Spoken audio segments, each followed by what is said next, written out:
Hoy nos encontramos en el enigmático Triángulo de Oro, en Chiang Saen, Tailandia, una región con un pasado marcado por el comercio del opio y su impacto en la cultura local.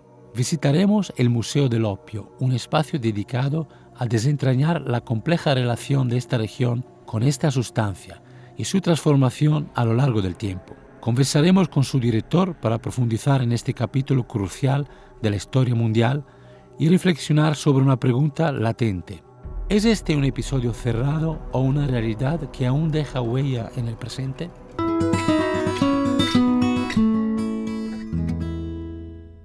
Nos encontramos en el Triángulo del Oro. Me encuentro en la parte tailandesa y a mis espaldas, aquí a la izquierda, tenemos a Birmania y un poco a la derecha veis a Laos.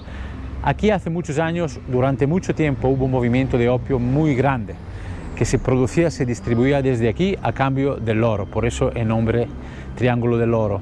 Queremos tratar de averiguar qué es lo que ha quedado aquí, cuál es la realidad, el día a día en esta zona geográfica. Observar la cercanía de los tres países, se puede ir nadando prácticamente. Birmania es ese trocito de tierra y ese es Laos. Y fijaros, este edificio grande y horrible es un casino que los chinos han construido aquí. Y ese es un tema bastante interesante. Parece que Laos ha cedido un trozo de tierra a China para construir estas cosas y debe tener unos atributos financieros muy importantes. Entonces estamos en un punto geográfico conocido internacionalmente por el comercio de opio que había durante mucho tiempo. Ahora es una atracción turística. Esos barquitos que veis te llevan al casino o vas a comprar un souvenir a Laos y vuelven aquí. The name Golden Triangle came from approximately in the 1960s, 1970s. This area, however, it expands in the three countries including Thailand, Laos and Myanmar. Opium was expensive as gold. They used opium to barter directly with gold. So that's how the name Golden Triangle came. Look in the terms of colonial and geopolitical context, the British and the French somehow pushed opium in the area to be able to control Asian markets. And there were also many insurgent groups in the area that sold opium, their own insurgent groups, to be able to fight against their own government for their autonomy. It was brutal, profitable, and dangerous. Imagine children, especially of course, young children and some adolescents, like 13, 12, little girls, little boys that follow their parents into the poppy field, to do opium farming. And they were very poor back then. But then again, the money went to the warlords and the powerful to fuel the insurgent groups that were fighting. A lot of dirty money, of course, and it wasn't safe for people. I would say Myanmar, especially in Chiang State, back then was the largest opium producer of the Golden Triangle. And Laos, however, play more of a supporting role. They have this trafficking route, that transported opium to the world. There were a lot of mountains, mountains and forests, and the opium cultivation were able because they were hidden in the mountains. So Thailand also was part of it. So the three countries somehow interconnected to form a system of opium cultivation and opium trafficking. Thai government cracked down on opium and they were trying to eradicate opium from the region. So Thailand was able to somehow get rid of opium. And also thanks to King Bhumibol or King Rama IX, who started a lot of royal projects that substitute opium with tea, coffee, and other plants that grow well in the mountains in the cold area. So when the hill tribes were able to have other jobs, they stopped growing opium and they grew tea and coffee and other types of crops instead. And also the international support, like the UN, to promote campaigns against drugs, opiums and heroines. I would say together we sort of helped each other get rid of opium in the region. the hill tribes in the area before it became, big business. They use it as medicine. I mean, some of them, the very old one these days, still use opium as medicine because opium, it has this ability to suppress the central nervous system. So when you use it, it can help you reduce the muscle pain and many sorts of pain. Opium derivatives is also part of many drugs. When you come to House of Opium Museum, you also learn from the local perspective.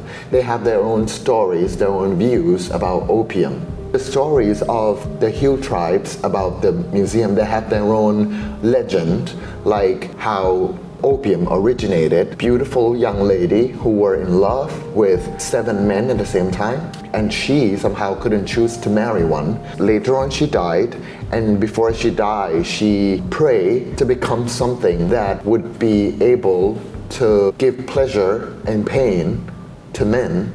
And later on a poppy grew from the place of her heart. People were introduced to opium by then. That's the story of the Aka Hill tribe. And there are other stories that originated. That's how the hill tribes saw opium and kind of have their own interpretations and stories about opium. You know that it came from China and down to the Golden Triangle, but people there, they also have their own stories about opium. I think that's what really interesting about the area. First of all, let me make this very clear. Opium trade has not ended. In 2023, according to the United Office of Drugs and Crime, they claim that Myanmar, again, become the #1 epicenter for opium production. Especially in Shan State, they surpass Afghanistan. Right now, the Golden Triangle, I think, has produced 3 times more opium and has been trafficked to the world more than Afghanistan. So now the Golden Triangle is the #1 opium producer of the world.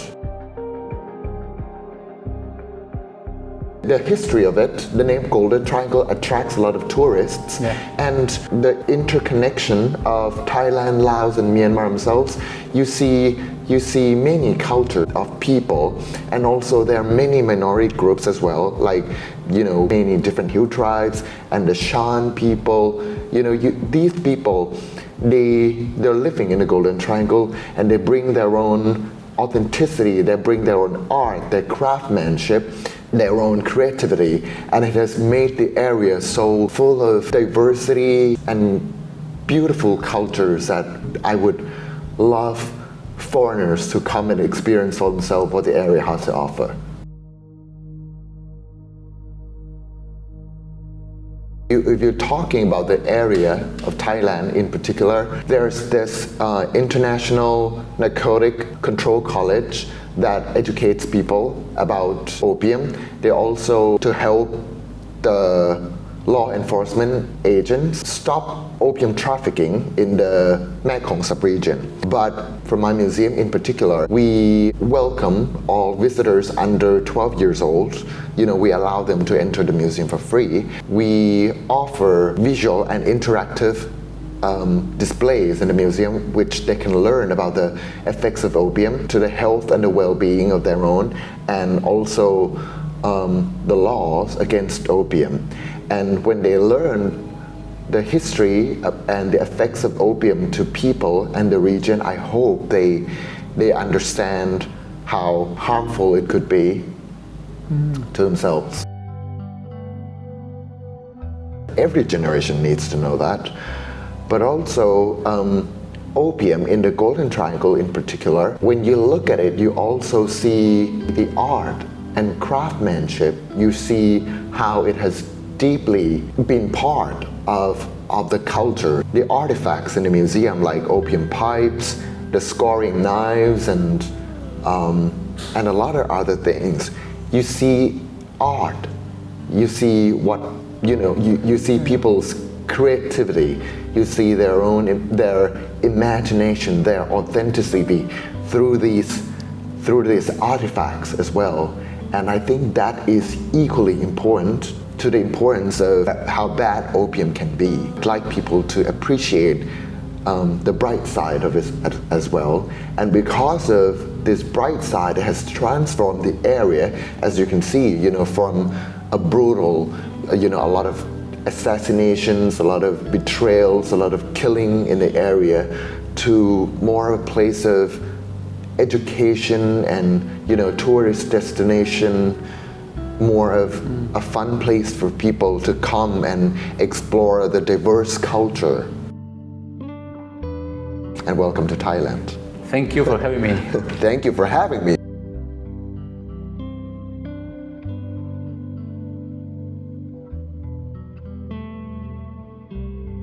Tras nuestra conversación con el director del Museo del Opio, comprendí que más allá de la historia del comercio internacional y sus intricadas redes, existe un relato profundamente humano, un relato de vida, de supervivencia y de identidad. Las comunidades locales, las etnias minoritarias que durante generaciones han habitado estas montañas, no fueron solo piezas dentro de la maquinaria de producción del opio. Su relación con esta planta iba mucho más allá de lo económico. Escuchar estas historias de primera mano, a través de la mirada de quien ha dedicado su vida a preservarlas y comprenderlas, transforma la manera en que vemos esta historia.